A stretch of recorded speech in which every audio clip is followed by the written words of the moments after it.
Okay. Watch that the red light goes on. And there we go. Okay. No, I don't fly. Amtrak. Yes, I love Amtrak.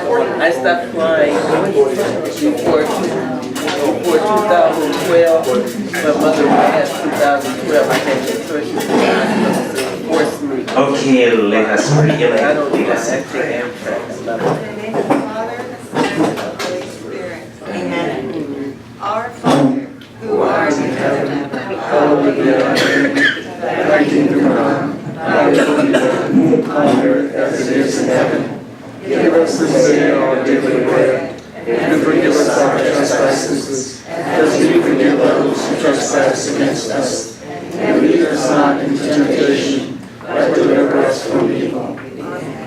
in the name of the Father, The Son, and the Holy Spirit. So good morning, everyone. How is life? Fantastic. Good. Life is good.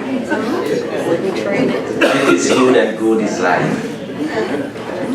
Okay, so basically we have come now. Remember we are talking at visible creation. Okay? We started with invisible creation, spiritual beings, the angels. And now we are coming to visible creation. And the theme that runs through all this is that it is God's handwork, is the creator. If God is good, creation is good. Okay? So, if God is love, creation is Good.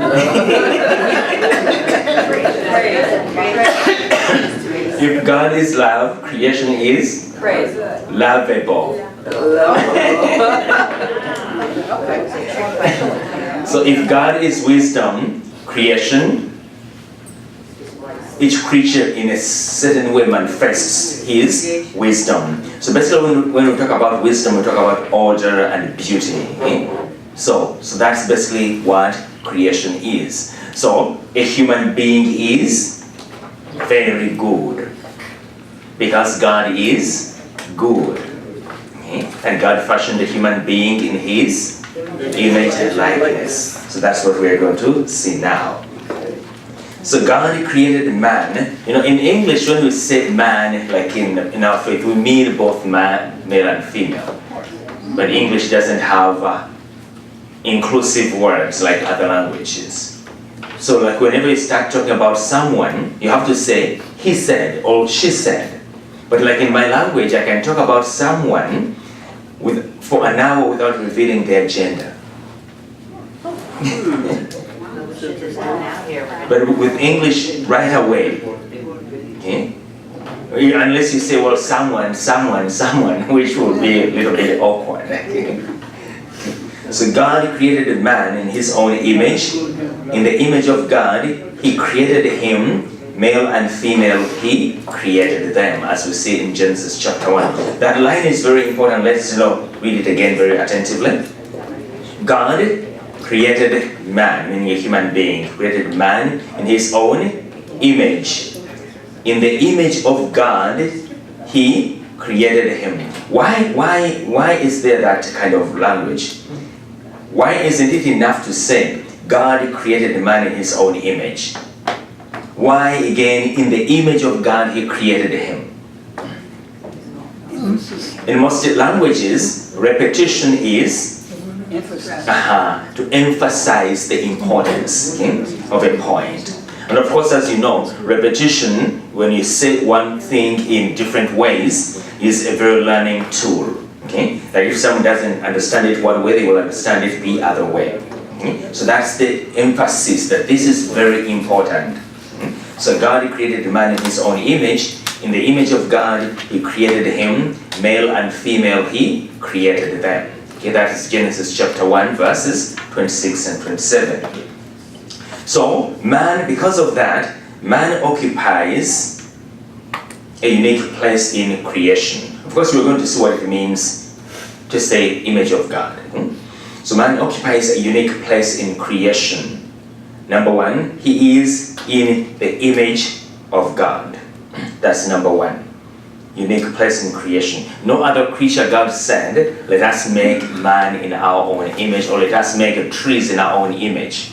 Let us make stones in our own image. It was a reference to man, only a human being made in the image of God. Number two, in his own nature, a human being unites the spiritual and material worlds. We are composite beings.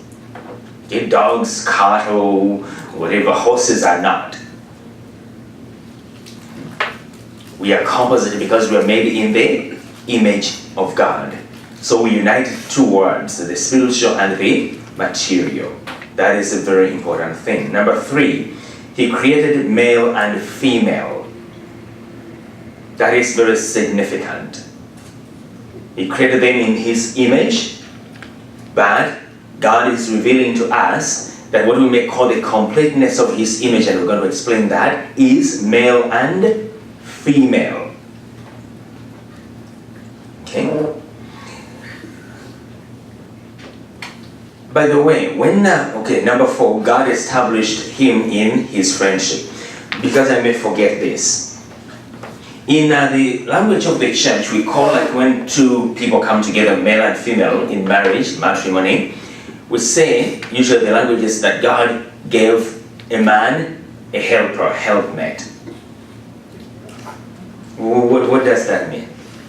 To help each A other. woman has to serve a man, right? No.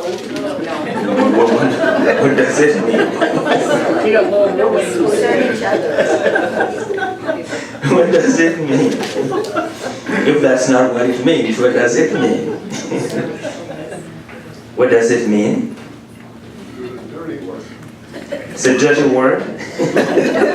No, it's not. It can't complete. Who said it's a dirty word? Who said that? Oh, you did? You need to go to confession. They compliment one another. Usually use that word helpmate. It's a theological word. Okay?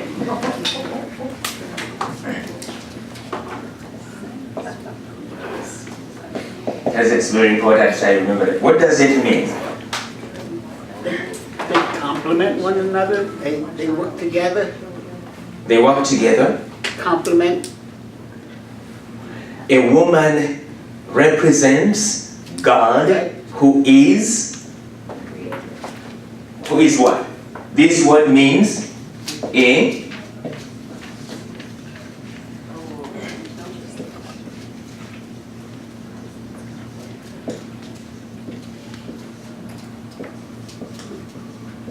who is what? Merciful. Out. Help out. That's what it means. It doesn't mean subservient. Glad to hear that. It means a woman represents God, who is our help, or man's help, whatever you want to call it, who is our help. It's a key word, I think. Let's look it up in the catechism, because most of these things sometimes are misunderstood. Then they create problems, and people fight, and they kill each other, or they maim each other. Okay, so marriage. We go to articles, Development of Marriage, Article 7. Okay, and we are looking for that word. Okay, so Article 16 of 5. That's where the church explains that. The catechism of the church. It's very, very important to understand, these words, that this is a theological language. It's not like ordinary language. Helpmate, I'm not here to help you, you help me. People would fight over such things. So let's read this article.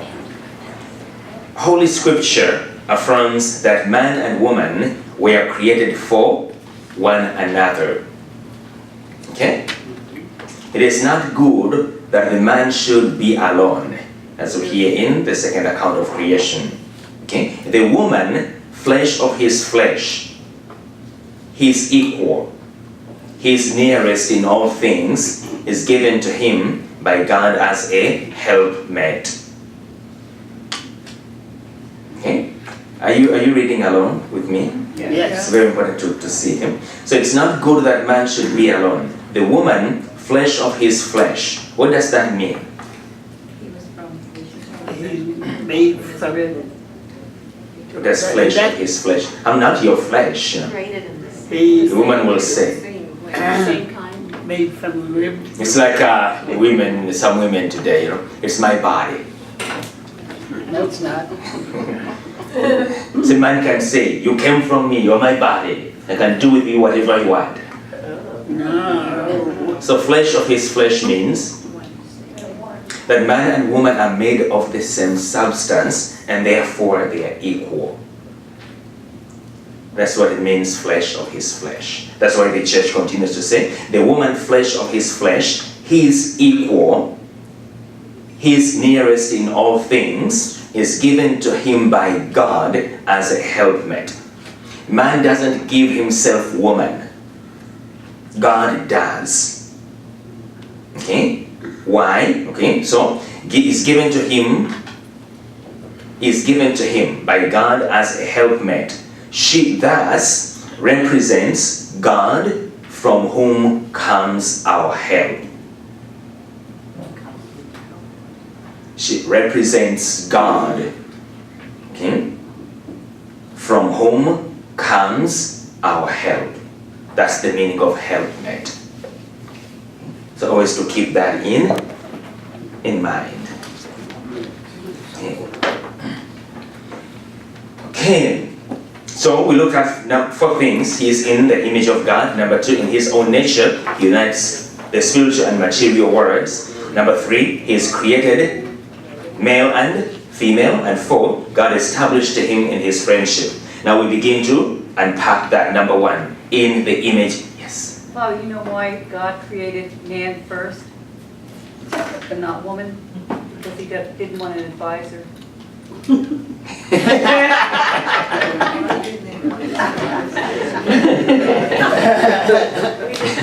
So woman would have told God how to make man. God created man first because he didn't want an advisor. That's a man who's in trouble. So probably if he created a woman first and created a man, he should have said, I don't like him. He's not my type. No, just work on him more. Work on it. So in the image of God, of all visible creatures, only man, when we say visible, we mean material. Now here, excuse me, as we know, that there are material things which are invisible to a naked eye. Okay? But they're still material realities, they're not spiritual realities. So we include all that when we say visible creation. Okay? Of all visible creatures, only man is able to know and to love his creator. Only us are able to know and to love. So we'll be going back and forth here a lot. Only man is able to know and to love. Why? One can say, oh, I think my dog loves God, you know. God, my God knows there is a God, or my cat, you know, is a little bit spiritual. But that's not true, okay? Why? Why is man the only creature in the visible creation that is capable of knowing and loving God? Because he's got intellect. Because man is the only creature who has and free will. Okay. Intellect. What is intellect? It is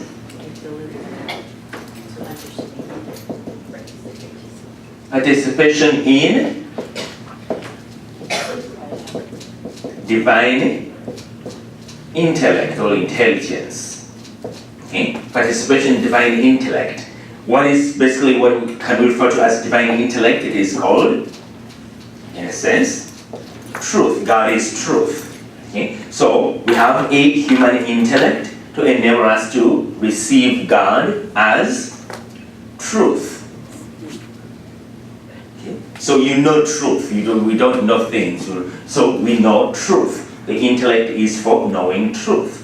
So we are able to know God in truth. Okay? This is what we call natural knowledge of God, but also supernatural knowledge of God. So faith and reason go hand in hand.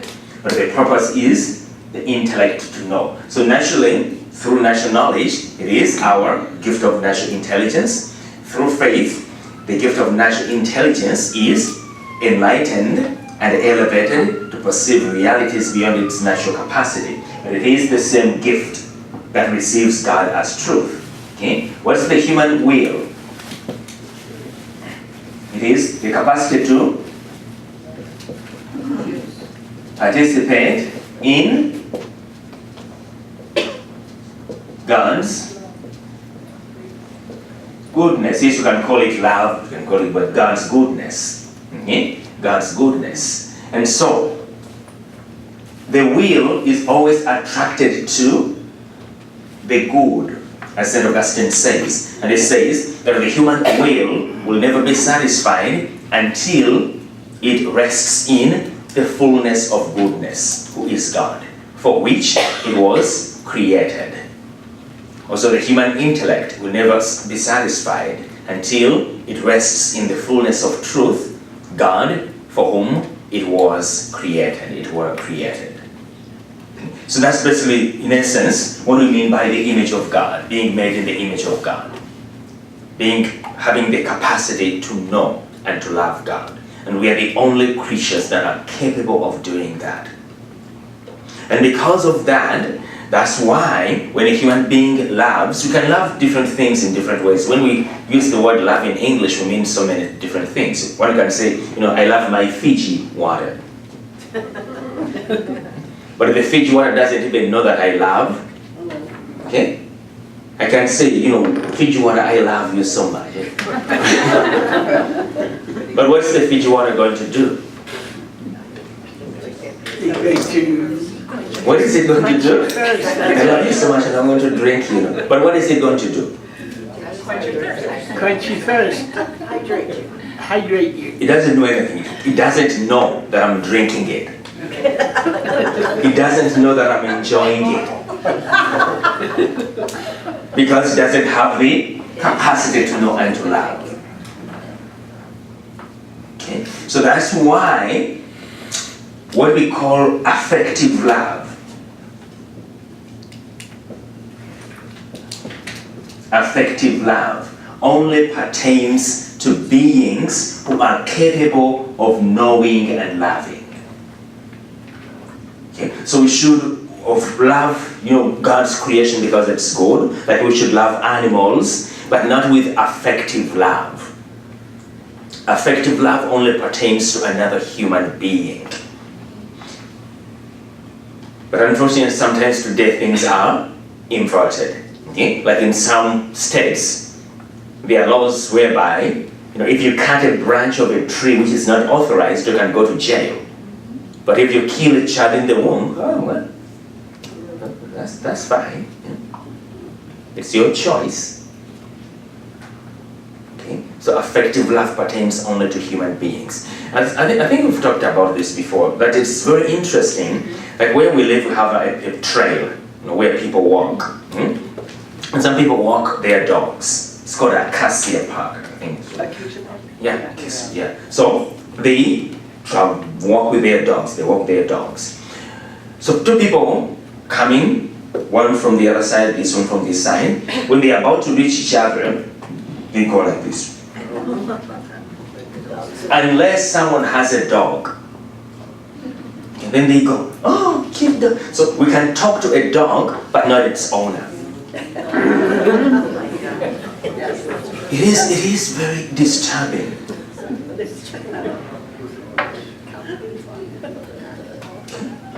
It is very disturbing. Some people even ask, oh, what's your dog's name? And then they know the name of the dog, but not the person. That's good. Who cares what the person's name? So you ask, okay, well, what has become of us? What is going on there? We so we have really to just re-examine that and see, okay, am I really connecting with my fellow human being? Or am I connecting with things? Okay? Like one time, not here, okay, somewhere else, a woman told me they were divorcing because a man had 4 cars. He would go to work. When he came home, the 4 cars were his wife and family. That's all he did, polishing his cars, doing whatever, okay?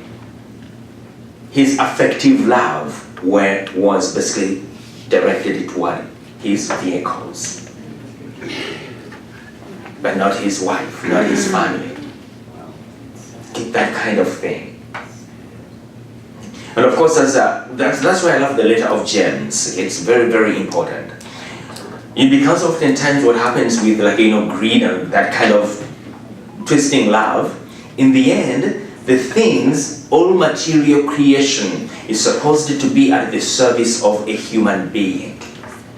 That's why God created everything, and then when he created man last, he told man and woman to subdue, have dominion over all creatures. Okay? To have dominion is to make sure that creation is at our service for the service of God. Okay? Creation is at our service. But unfortunately, when things are twisted, then we become servants of creation. And things are inverted. The creatures that are supposed to serve us, in the end, become our masters, and we become servants of things. How often are we servants of money? Okay. Servants of things, because we forget that these things are good in themselves, but they can only be good and they can lead us to God if they serve us to serve God, but not the other way around. So we become slaves of creatures instead of creatures being our servants. Okay, so we have always to keep that in mind. That's how we lose our dignity. The love which is supposed to be directed toward God and neighbor is now directed toward a lower creature, which can't even reciprocate this love and knowledge.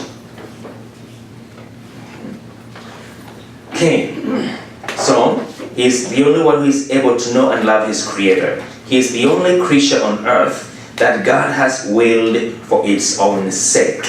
And that is a very important point. Willed it for its own sake. Why? What does that mean? It means that a human being is never an object to be used.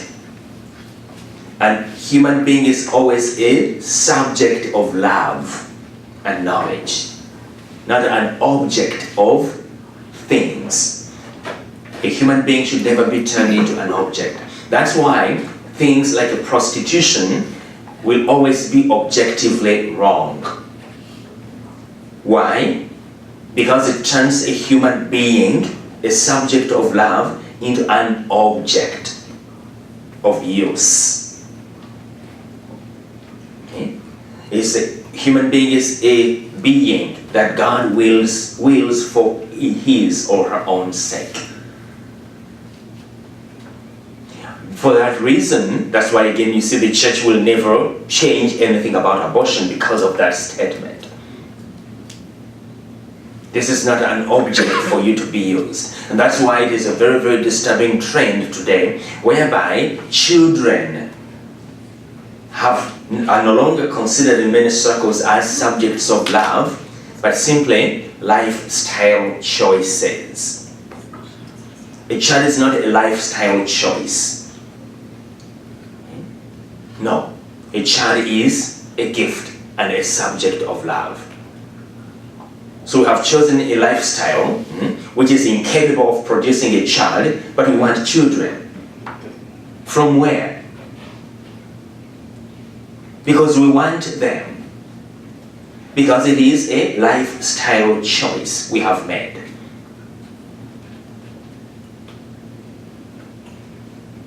Okay. So a child is not a gift. It is something I want, I can buy. It is also called whatever banks, okay, with eggs of humans. Okay? Which type of human being do you want? Tall, whatever, okay? So we can manipulate these things and you get what you want. Because now you can buy. Because it's a lifestyle choice. Okay? It's not a gift. So this child is not a subject. It is my property, an object. That's the essence of the evil of abortion. It is my body. It's my thing. Don't say anything about it. It belongs to me. Yes. I think it was this morning on the radio, on the Patrick Madrid show. He was talking about scientists are trying to produce a human genome so they can create a human. Well, they can't create a human in a sense of creation because they are taking again from already what exists. Right. But the thing we are talking about is that manipulation, okay, Right. of creating, basically manipulating something so that you produce, okay, not co-create, but you produce, okay, a line, okay, according to your, again, lifestyle choice, what you choose. And that, whatever they came up with, would not have a soul because only God could. Well, whenever you have, regardless of the circumstances, okay, if you take an egg of a man and a woman, whether you put it in a test tube or whatever, okay, and it happens that the two come together and a human being is created, God creates a soul. Okay, whether it happens in a test tube. So a test tube child is no less human than a child who grows in the womb. That's the mystery of the way God works. Okay? We can abuse certain things, but God will always do what He does. So once you have a human being, okay, a creature called a human being, at the moment of their conception, whether it is a disordered conception according to what we call sin, okay, God will create a soul. So these so-called test tube babies are no less human than any other child. Now, there could be other factors which will affect them, not having biological, good parents to raise them, things like that. Okay? Those could be psychologically, psychological, whatever, disorders or effects. Okay? But the fact is they are human beings. At the moment of their conception, regardless of the awkward circumstances, God creates a soul. Okay? So scientists can manipulate things and whatever, okay? But if you have a human being, It has a soul. that's a human being. Okay. Okay? Okay. I got what you said. Okay. Regardless of how it's conceived, the person. But that doesn't mean that the means one has used are right. Okay. You knew what I was going to say. Yes. Okay, because It doesn't mean that the means, because when God created the soul anyway, so therefore the means are right. No. No, I know they're not right because it, artificial insemination as well as the test tube baby. And the reason process being, is wrong, but yes, the human being is a human being with a soul. Yes. Because God gave him a soul. Okay, Yes. I wanted to clarify that in Yes, my but mind that- because I've been thinking about it. But that basically creates a lot of problems in basically the way God intended things to be. Okay? The Male and family. female with a family, so it creates many social psychological problems. Okay, Yes. okay, thank you. But regardless of those problems, a human being is a human being. Okay. So God has willed it for its own sake, not an object but a subject of love. And He alone is called to share, a human being alone is called to share by knowledge and love in God's own life. This is what we explained here. Okay? We alone, a human being alone, is called to share by knowledge and love in God's own life.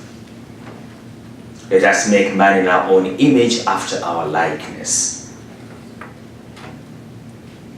So no other creature, visible creature, material creature, is called to share by way of knowledge and love in the very life of God.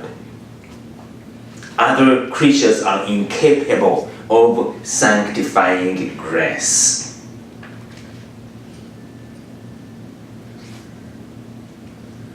Okay? And we shouldn't worry about it.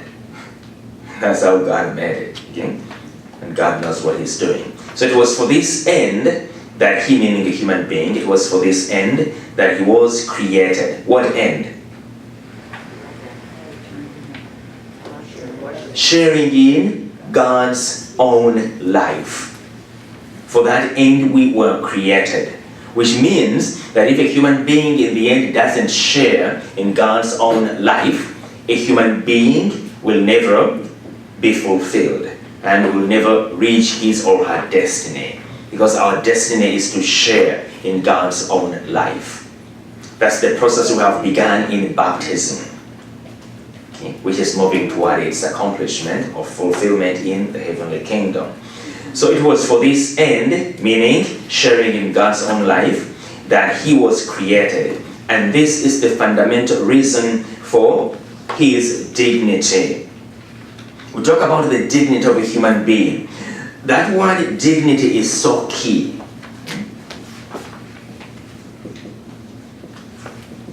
This word is very different from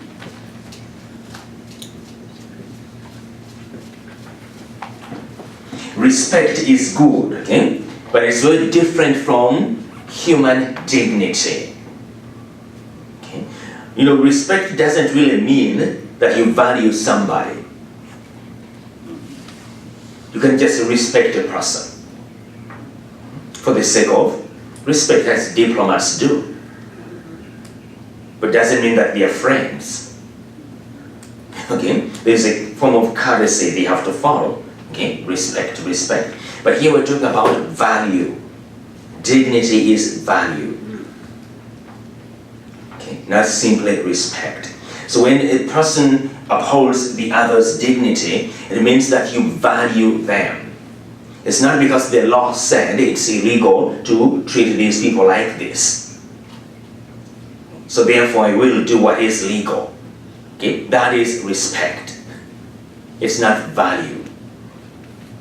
But when you uphold the dignity of another human being, it means that you value them. You see and recognize and uphold their value. And the value of each and every human being is that he, she is called to share in God's own life. There's nothing greater than that. For a creature to have its goal end as union with God. God Himself injecting life in a creature so that a creature becomes a child of God. That's what it is. It's like if you are using biological terms which are very lacking, but by way of analogy, that God is giving us His genes. The spiritual genes. So that indeed we truly become His children. By sharing in His very life. As a child shares in the genes of the mother and the father, and they become alive. That is the dignity of each and every human being. And that's why the church lives for this.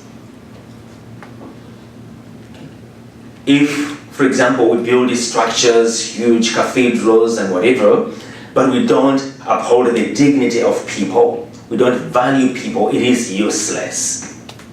Shameful. Okay? It is useless. Not that we don't need the structures, we need them like now, we would be out in the sun. Going like, okay? So we need them, okay? But for the purpose of human dignity. Not the other way around.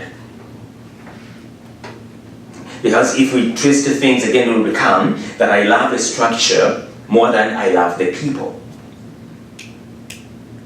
It's a trend which started, I think, maybe it has been there from the very beginning, but I think it was amplified during the French Revolution and then from there on.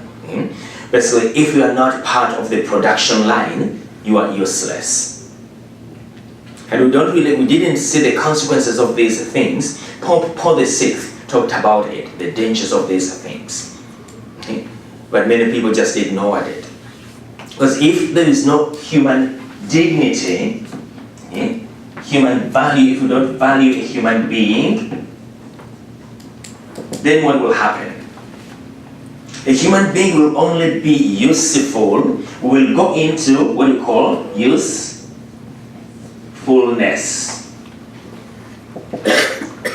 Okay, usefulness. What is usefulness? What does a child in the womb do? Nothing. They are not part of the production line. In other words, they can, if you adopted this attitude of usefulness, they become a drain on the means of production. They are consuming, but they are not producing. You see that? Not only the children in the womb, but the children who are being born. They are a drain on the production line. They don't produce. People at the end who are retired, They don't produce. they are working with a cane. They can't do anything anymore. They can't do anything anymore in terms of the production line. They are a drain on the production line. They don't produce, but they consume in terms of health care, in terms of whatever, food, Nursing homes are expensive. What do you do with them? If it's about usefulness, what do? You get rid of them. They're a drain on the economy. They're a drain on the production line. You see how dangerous that attitude can be. But if you really know that this human being has an end, and their end is union and participation in the life of God, this human being will be valuable, and one would uphold their dignity from conception to death. Because their usefulness is not about production, though that would be good, but their usefulness lies in their calling, their vocation to participate in divine eternity, in the life of God. And therefore they are of value at every stage of life. So that should be, the attitude of a believer in God.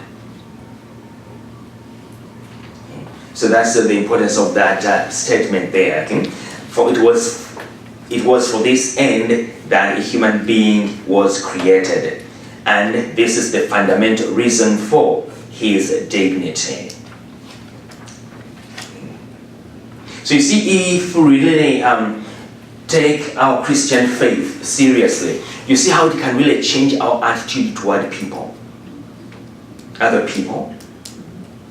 Oftentimes we get caught up in the social, the political, and we forget who we are, and we forget the dignity of other people. Because of the current trends going on here and there, we forget that. But a Christian shouldn't. And if a Christian understands this, a Christian can't trash other people. Look at how often we trash the poor. Some people have accused Pope Francis of romanticizing poverty.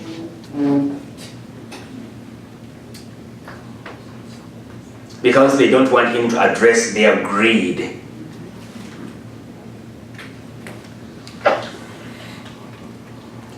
So this is a very, very important thing, the image of God. Each one of us. How often do we turn away the image of God? Like here at our parish.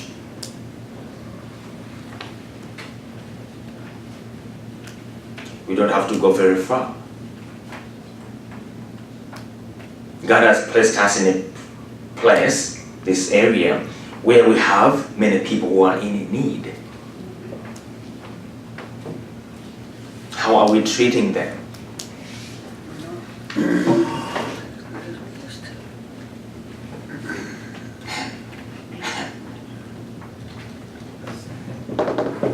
Okay.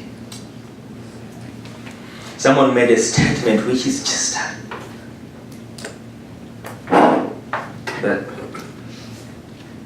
you hear a person say something like that and you feel like, crying, so disappointed. How can a human being entrusted with the work of the poor basically say something like that?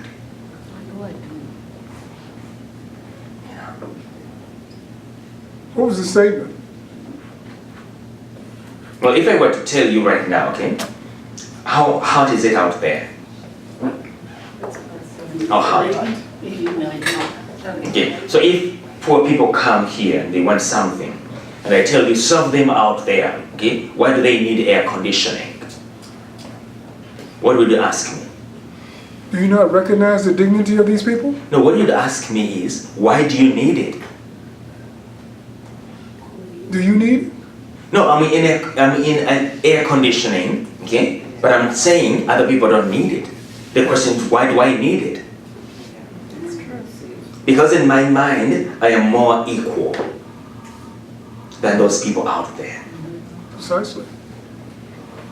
The dignity level is not the same. The dignity level is not the same in my thinking. Whereas when you look at the image of God, we have a fundamental equality, namely a child of God. That's our status before God. No matter who you are, we can create our social structures, okay, and stratify structures, social, this, here, whatever, okay. Before God, our status is the same because of this fundamental dignity, namely a child of God. None of us are more equal than others. We may have different responsibilities, okay? But that doesn't make one more equal than the other. That's what Pope Francis is trying so hard to basically inject into our heads. I mean, unfortunately, it's so sad that people who are extremely selfish and they trash other people, they talk about Pope Francis. So he said we should be merciful. Really? Is that coming out of your mouth?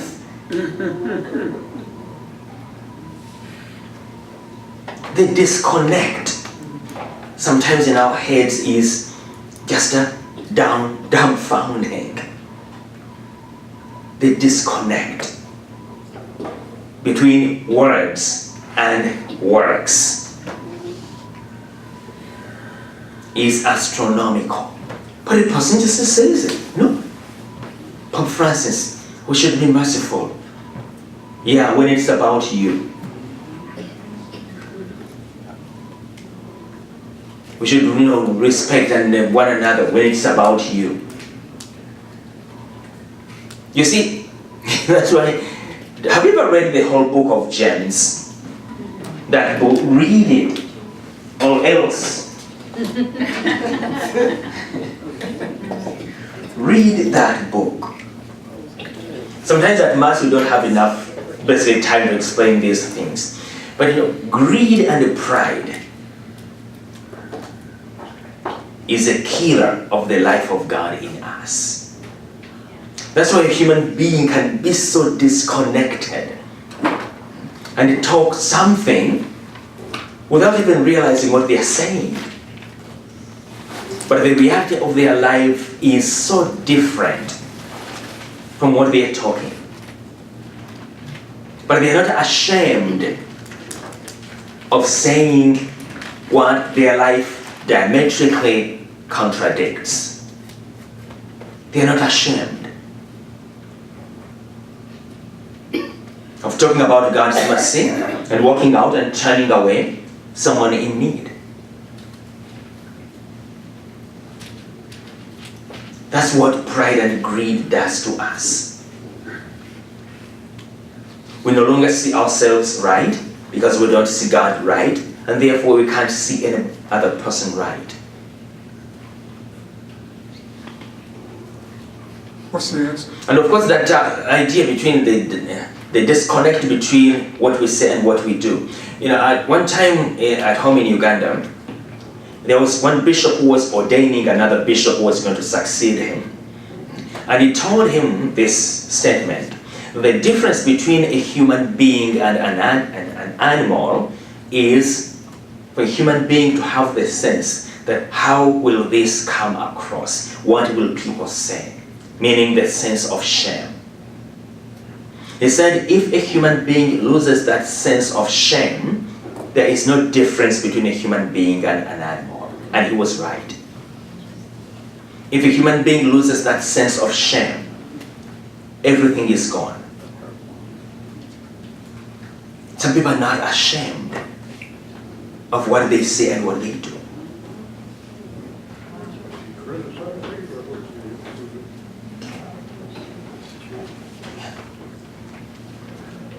Okay, so let's continue with the